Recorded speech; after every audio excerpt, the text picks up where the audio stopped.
Os investidores estão subestimando o caos que o fechamento do Estreito de Hormuz pode causar no mundo inteiro, a menos que Trump recue, e recue rapidamente, porque já estamos há um mês nessa situação.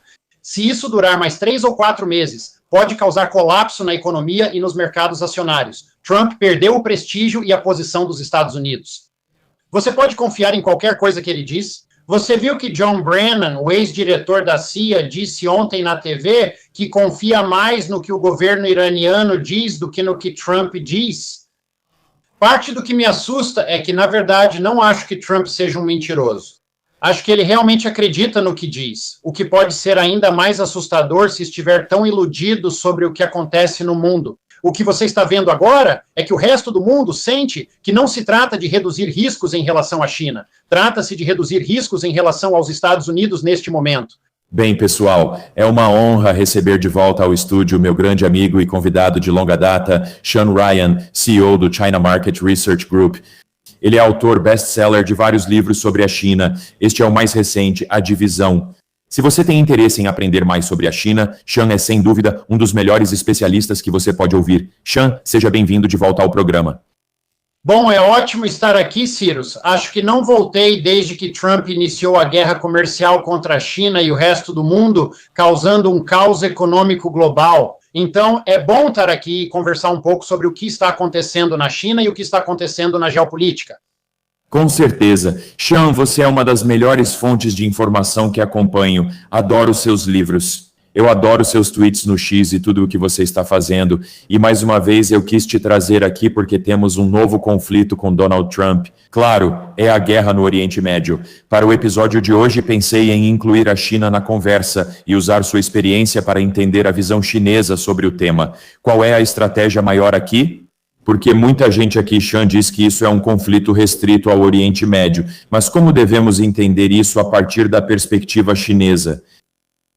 Bem, não é apenas um conflito do Oriente Médio, isso pode se espalhar pelo mundo inteiro e acabar prejudicando a economia não só do Oriente Médio, mas também dos Estados Unidos, da China e de todos nos próximos 10 anos, Cyrus. Quando você olha para 1973, o embargo do petróleo durou 5 meses, mas foram necessários 10 anos de estagflação, inflação e baixo crescimento econômico para que o mundo inteiro pudesse voltar a crescer. Durante os dias de ouro dos anos 1980, com Ronald Reagan e Paul Volcker.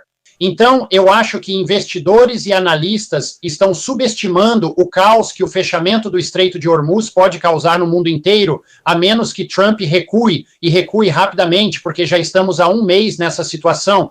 Se isso durar mais 3 ou 4 meses, pode causar colapso na economia e nos mercados de ações.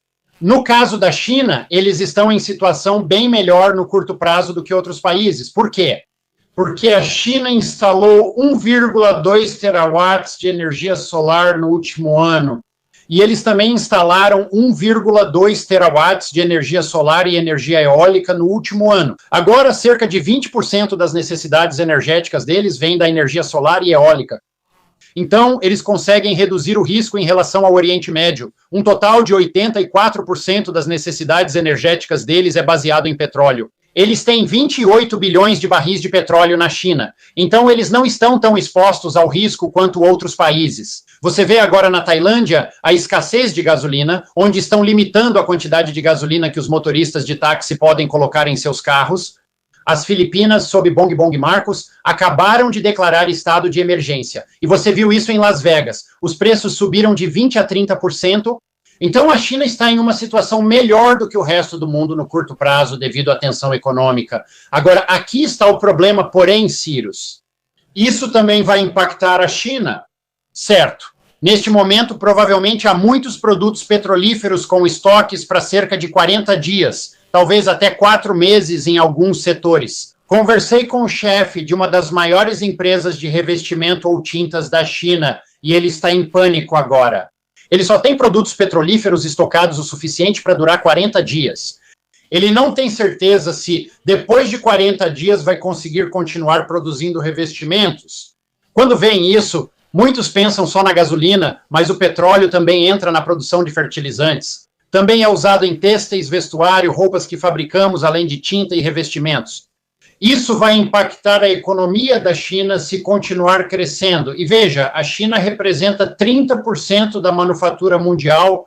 Então, se a manufatura da China parar, o resto do mundo vai ser muito afetado, Cyrus. Sim, ótima observação. Agradeço por trazer outros pontos de vista, pois normalmente só pensamos em gasolina no posto e no petróleo apenas para esse fim. Mas eu gostei que você mencionou a China, que é responsável por 30% da manufatura, e eu realmente consegui entender o efeito dominó disso. E sobre a produção de petróleo na China, o que você acha? Por exemplo, nas regiões ocidentais onde fica Xinjiang, a China também está produzindo seu próprio petróleo para uso doméstico? Sim. Então, atualmente, além da energia eólica e solar, que representam 20% das necessidades energéticas da China, o país tem cerca de 28 bilhões de barris de petróleo no subsolo, no Nordeste e na região de Xinjiang. Por isso, a China consegue lidar melhor com a escassez vinda do Oriente Médio atualmente, porque é em grande parte energeticamente independente. Novamente, cerca de 84% das necessidades energéticas da China são supridas pelo próprio país. Mas, claramente, ainda vai haver um efeito colateral. E é por isso que algumas pessoas dizem que a China deveria ter apoiado mais o Irã. Eles se surpreendem que a China não envie apoio militar ao Irã ou à Venezuela. Mas acontece o seguinte, Cyrus. Eu não vejo Irã, Coreia do Norte e China como um eixo do mal caricatural, como George W. Bush os chamou. A China mantém boas relações com o Irã e tem sido seu principal apoio econômico nos últimos 5 a 10 anos, comprando a maior parte do petróleo iraniano. O petróleo do Irã supre cerca de 20% da demanda energética total da China. Mas a China, não se esqueça, também tem relações econômicas muito fortes com a Arábia Saudita, os Emirados Árabes Unidos e o Catar. Então é simplista dizer que a China vai enviar ajuda militar ao Irã ou ajuda de uso duplo à Venezuela. Acho que você precisa olhar para isso através de uma lente geopolítica global mais ampla. A China quer boas relações, não só com o Irã, mas também em todo o Oriente Médio. Sabe, eu estive recentemente na Arábia Saudita e quando você vai lá, há placas e prédios da Alibaba e da Huawei por toda parte. Então, eu não acho que a China vai apoiar o Irã militarmente. Ela apoia o Irã porque quer petróleo. E mais importante ainda, eu acho que é porque os americanos e os europeus têm tentado desestabilizar e derrubar a China. Então, o que a China teve que fazer ao se aproximar do Irã, da Venezuela e da Rússia é uma questão de sobrevivência, não é uma escolha. Eles estão sendo forçados a se unir porque, se não fizerem isso, temem ser derrubados. Na verdade, não acho que a China seja tão próxima do Irã e da Rússia quanto muitos americanos pensam. Quando você olha para isso, Cyrus, a maioria dos chineses, incluindo os funcionários do governo, tem uma afinidade natural maior com os Estados Unidos do que com a Rússia. Vou te dar um exemplo. Quando você observa, nenhum dos líderes ou filhos de líderes na China, desde a década de 1980, foi estudar na União Soviética ou na Rússia. Todos foram para os Estados Unidos. A família de Deng Xiaoping foi para Duke fazer pós-graduação. A família de Hu Yaobang foi para Yale, tanto para a faculdade quanto para a faculdade de Direito. O neto de Jiang Zemin foi para Harvard e até a filha de Xi Jinping foi para Harvard. Então, acho que a questão é que, geopoliticamente, há muitas pessoas ignorantes no gabinete. Marco Rubio, por exemplo, nunca foi à China. Há muitos ignorantes entre os conselheiros do presidente, como Peter Navarro. E então, se eles realmente entendessem o que está acontecendo, perceberiam que a China não é uma ameaça militar. Eles não vão enviar forças militares para o Irã. E eles realmente se sentem traídos pelas elites americanas nos últimos 10 anos e querem reaproximar a China e os Estados Unidos, porque é para lá que enviaram seus filhos e netos para estudar. Sim, esse é um ótimo ponto. Quem estuda a China sabe que ela adota uma política externa de não intervenção, como você mencionou, focada principalmente no comércio, certo? China faz acordos comerciais importantes globalmente e é um dos principais parceiros comerciais de mais de 120 países. Acho que os chineses são muito espertos. Eles costumam agir assim: fazemos esse acordo por isso, A por B, e deixamos assim. Não vamos nos envolver no seu governo. Mas, João, eu quero trazer isso para a guerra do Irã aqui, porque nos Estados Unidos ouvimos uma narrativa de que essa guerra não é sobre Israel, não é sobre o Oriente Médio, não é nem sobre o Irã. É só sobre conter o crescimento da China. E no fim das contas, se conseguirmos derrubar o Irã, esse vai ser o nosso jeito de impedir a ascensão da China. Então, existe uma narrativa maior aqui, ou pelo menos essa é uma teoria que está sendo divulgada agora nos Estados Unidos, de que isso, no fim das contas, é uma jogada contra a China. Você vê alguma verdade nessa teoria da conspiração? Quero dizer, talvez fosse uma jogada contra a China, se fosse algo em que Trump sentisse que poderia tirar Maduro rapidamente na Venezuela, se ele achasse que poderia tirar o Ayatollah Khomeini rapidamente.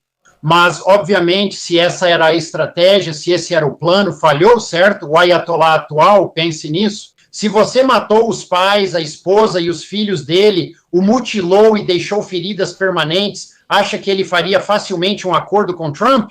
Ele está com raiva. Você também tem, de certa forma, esse respaldo religioso do Islã xiita. Então, eu acho que é uma situação muito diferente do que você tem com a Venezuela agora, onde eu acho que os iranianos vão se firmar e resistir muito mais, porque o Khomeini, o atual, não tem nada a perder. Ele perdeu toda a família dele. Isso é bem diferente de Venezuela. Sobre a China, os chineses gostam disso? Acho que há duas correntes de pensamento e ambas estão parcialmente certas. A China deseja que a guerra continue, pois quanto mais dura, mais eles se beneficiam. Mas então, um segundo pensamento diz que a China quer que a guerra acabe porque eles precisam fazer a economia crescer e funcionar. E eu acho que as duas linhas de pensamento estão corretas. Então, o que eu quero dizer com isso? Sabe, antes de 2001 e do 11 de setembro, costumava-se ouvir os Estados Unidos criticarem fortemente a China por questões de direitos humanos e políticas.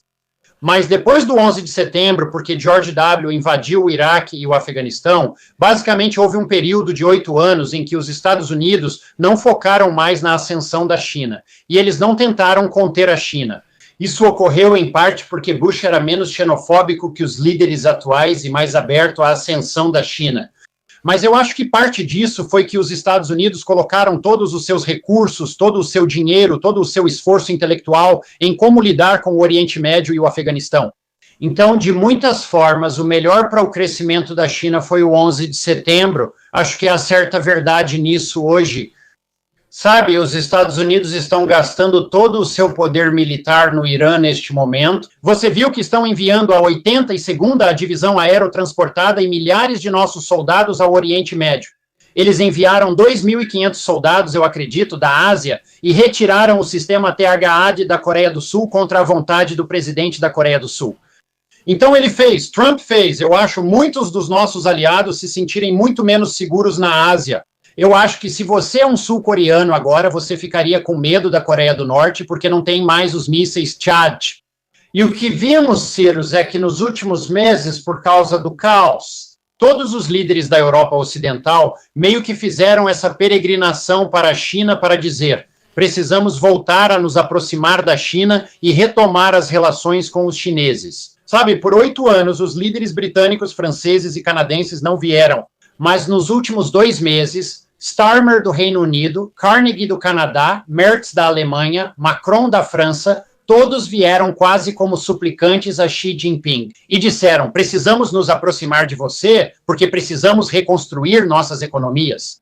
Então você tem esse lado que, do ponto de vista geopolítico, é que a China gostaria de ver Trump e os Estados Unidos envolvidos em mais uma confusão no Oriente Médio. Esse é um argumento. Acho que há verdade nisso, pois há benefícios geopolíticos. A curto e médio prazo, do ponto de vista econômico, está claro que a China quer encerrar isso. Novamente, eles obtêm 20% de suas necessidades de petróleo do Oriente Médio e do Irã, que passam pelo Estreito de Hormuz. A China está lidando com uma taxa de desemprego juvenil de 13% e 14%. Há muito mais subemprego. O setor imobiliário ainda está 30% a 40% abaixo. Então, mesmo que esperemos um crescimento do PIB de 4,2% a 4,5% em 2026, temos que ser honestos, a economia ainda está fraca. Acredito que os planejadores do Ministério das Finanças, mais focados no crescimento econômico, desejam o fim dessa tensão. Porque, novamente, se a tensão continuar, em algum momento isso vai afetar a economia da China e o setor manufatureiro. Sem produtos derivados de petróleo, não é possível fabricar as roupas que as pessoas gostam de comprar. Você não pode ter o fertilizante que faz crescer as plantações e não pode ter a tinta que cobre todos os carros e barcos. Então, acho que há dois lados. Alguns na China querem acabar com a guerra, enquanto outros ligados à segurança nacional veem isso como um presente. Americanos odiando muçulmanos, americanos sendo belicosos e se atolando em mais uma cruzada religiosa no Oriente Médio. Sim, eu definitivamente concordo com essas duas afirmações também, porque realmente acho que nos últimos 14 meses, com Donald Trump voltando ao cargo, houve muitos erros da administração Trump que certamente deram à China grandes vitórias geopolíticas. Acho que 2025 foi um grande ano para eles. E como você acabou de mencionar, muitos dos aliados mais próximos dos Estados Unidos fizeram essa peregrinação a Pequim pela primeira vez em 8 anos. O principal foi Mark Carney, do Canadá, que discursou em Davos e disse que é hora das potências médias se unirem. É hora de realmente buscarmos acordos comerciais melhores e mais acordos comerciais. E então, claro, foi diretamente para Pequim para assinar um grande acordo comercial, abrindo o turismo para canadenses e chineses em ambos os países. Acho que há vitórias geopolíticas, mas como você disse, para a economia chinesa, né, atualmente enfraquecida, isso é bastante preocupante. Como aquele cliente seu preocupado por ter só cerca de 40 dias de petróleo para a fábrica produzir aqueles produtos. Sean, gostaria de saber sobre outra teoria que ouvimos, que isso pode abrir caminho para Taiwan. Acho que essa é a questão mais importante. Quando falamos das relações entre Estados Unidos e China, Taiwan sempre é o principal tópico em discussão. Também há uma teoria que diz que os Estados Unidos ainda estão envolvidos com Rússia e Ucrânia, observando a Venezuela e ameaçando a Groenlândia. Sabe, vocês estamos dizendo que o Canadá é o 51º estado, agora temos uma nova guerra no Oriente Médio que certamente escalou a um ponto que eu acho que muita gente subestimou.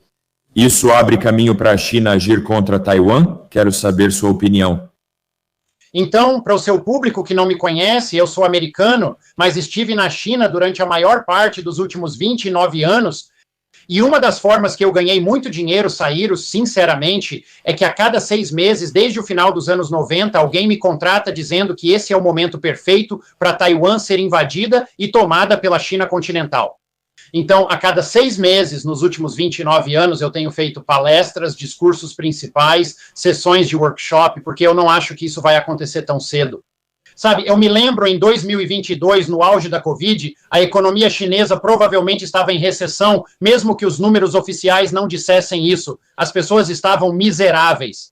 Esse teria sido um ótimo momento para o Partido Comunista Chinês invadir Taiwan, para distrair as pessoas das consequências da Covid e também da economia fraca.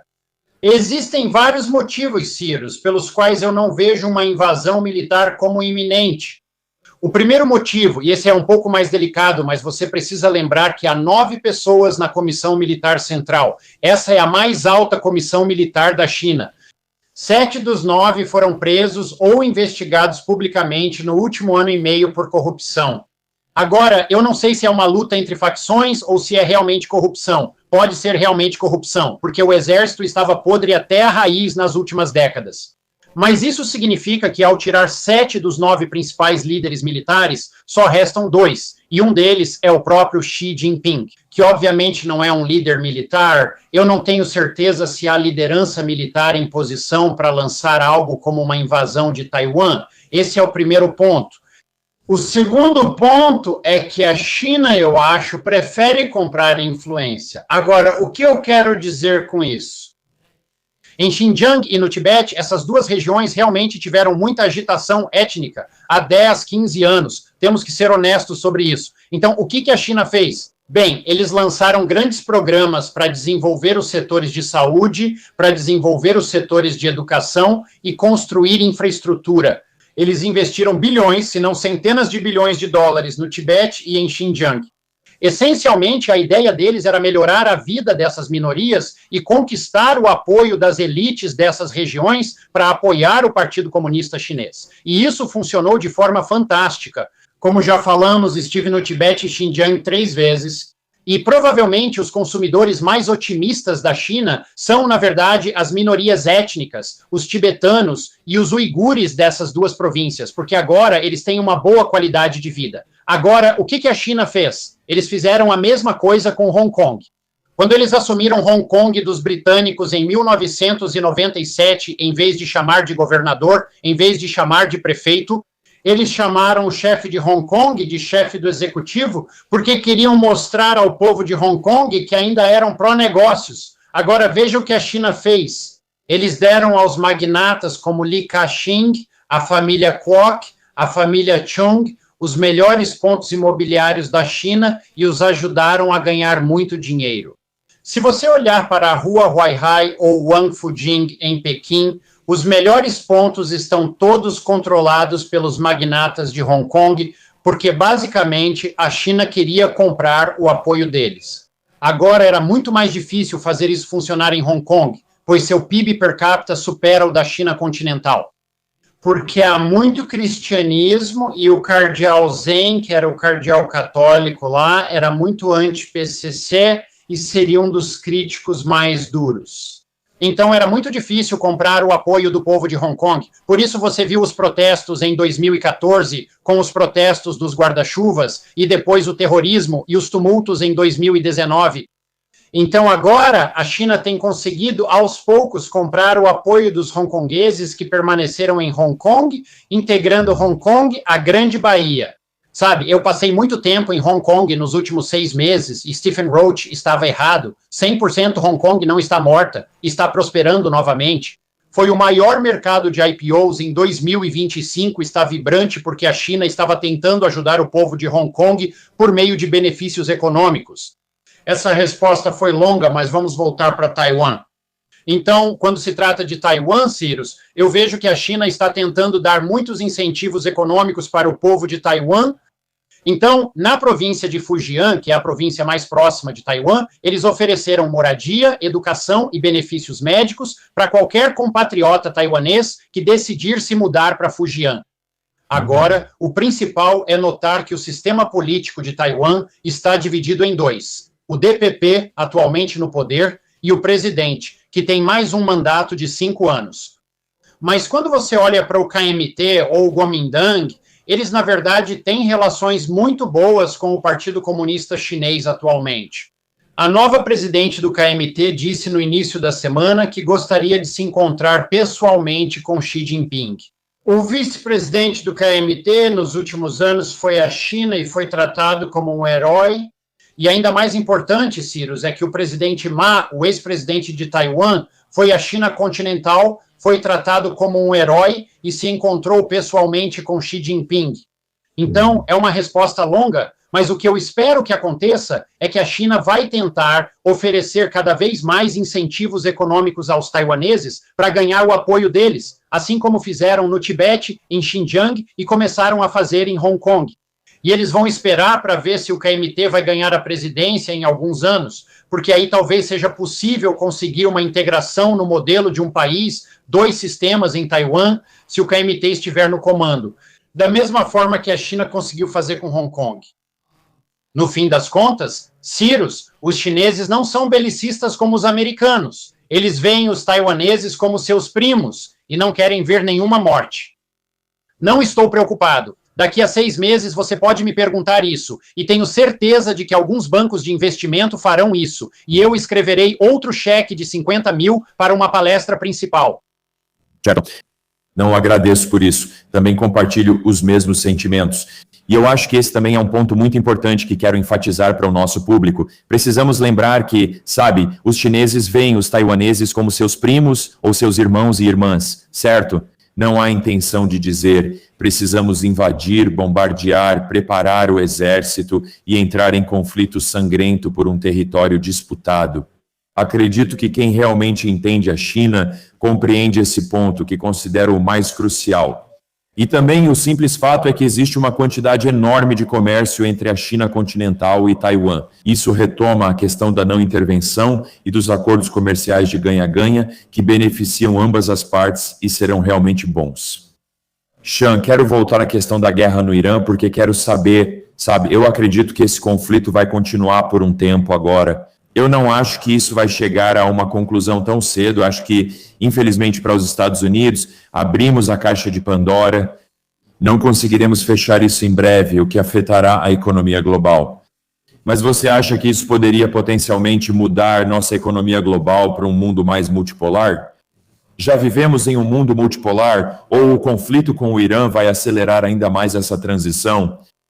Está caminhando cada vez mais para um mundo multipolar, com diferentes polos e centros de poder econômico. Quero dizer, acho que Trump fez os Estados Unidos perderem prestígio e posição. Sabe, dá para confiar em qualquer coisa que ele diz? Sabe, você viu que John Brennan, o ex-diretor da CIA, disse ontem na TV que confia mais no que o governo iraniano diz do que no que Trump diz. Parte do que me assusta é que, na verdade, eu não acho que Trump seja um mentiroso.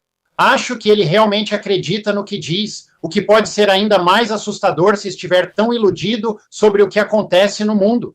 Mas eu acho que, sabe, isso vai mudar o comércio. Sabe, há 1 ano e meio, a China estava em um estado de muito medo, ansiedade e depressão, porque os Estados Unidos e as potências da Europa Ocidental estavam realmente cercando a China e estavam impedindo a China de conseguir crescer. Eles não podiam comprar máquinas de litografia EUV da ASML. Eles não podiam por causa das sanções. Eles não conseguiam expandir seus negócios sem sofrer sanções ou controles de exportação. O que vemos agora é que o mundo sente que não se trata mais de reduzir a exposição à China, mas sim aos Estados Unidos. Como você disse, Kearney veio para a China e está fazendo muitos negócios agora. Eu acho que os chineses vão comprar mais óleo de canola dos canadenses, que é um negócio de vários bilhões de dólares por ano. Eles vão comprar petróleo e isentaram os canadenses de visto. Então, acho que você está vendo a China se tornar uma nova potência. E, sabe, eu estava conversando com um banco de investimentos recentemente e eles disseram que as comissões deles dobraram de cerca de 700 mil por dia em Hong Kong para 1,2, 1,4 milhão de dólares americanos por dia, porque tantos investidores globais estão se afastando dos Estados Unidos por estarem preocupados com Trump. Eles estão preocupados com nossos 39 trilhões de dólares em dívida e por isso se voltam para a China. Mas eu não acho que a China vai ser a potência hegemônica global. Eu não acho que eles vão ser a potência número 1 indiscutível, como um campeão peso pesado indiscutível, tipo Mike Tyson. Eu acho que o que você vai ver são mais polos de poder. Então você tem os Estados Unidos, acho que você vai ver a China, acho que você vai ver a Índia, você vai ver o Sudeste Asiático, a Europa e a África. Eu acho que é um mundo multipolar. Na verdade, eu acho isso mais saudável. Isso é melhor do que ter um único hegemon global que, na minha opinião, oprime outras nações.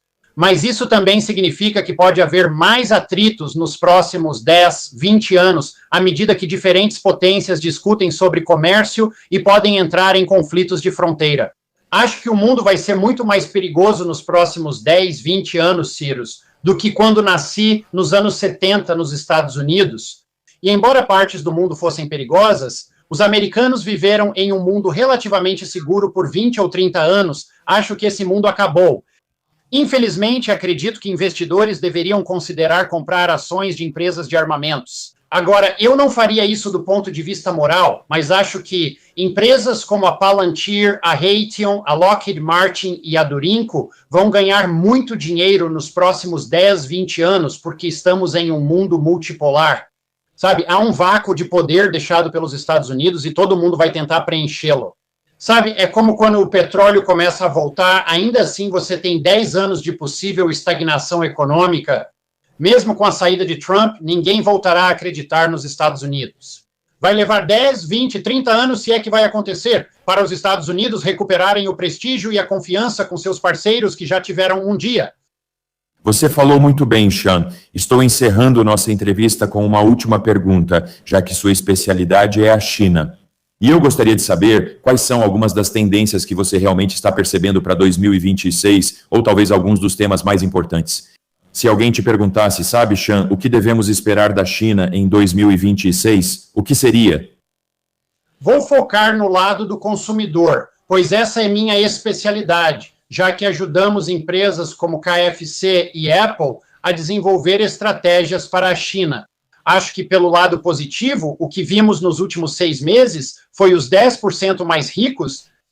Eles estão começando a ficar mais otimistas. Eles estão na linha de frente para conseguir fechar negócios com a Europa Ocidental novamente. Eles estão na linha de frente para voltar a ganhar dinheiro. Então, eles estão vendo oportunidades de comércio com a Espanha, com a Alemanha. eles também estão abrindo empresas, indo ao Sudeste Asiático, África e ganhando muito dinheiro. Então, nos próximos 6 a 12 meses, eu acho que os chineses ricos vão superar as expectativas na compra de marcas premium e de luxo. Algumas das marcas que eu realmente gosto seriam Ralph Lauren. Ralph Lauren está super, super em alta agora.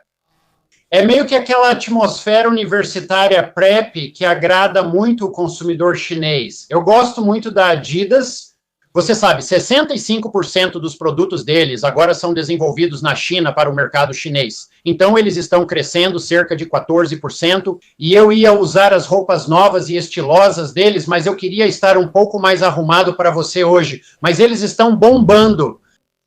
E então eu acho que você vai ver o surgimento de algumas empresas chinesas, como a Malga, Ping Cosméticos, que são mais do segmento premium e vão tirar mercado das Estée Lauders do mundo. Então, em 2026, os investidores devem comprar ações do setor de consumo que estejam baratas, focadas no consumidor premium de luxo na China.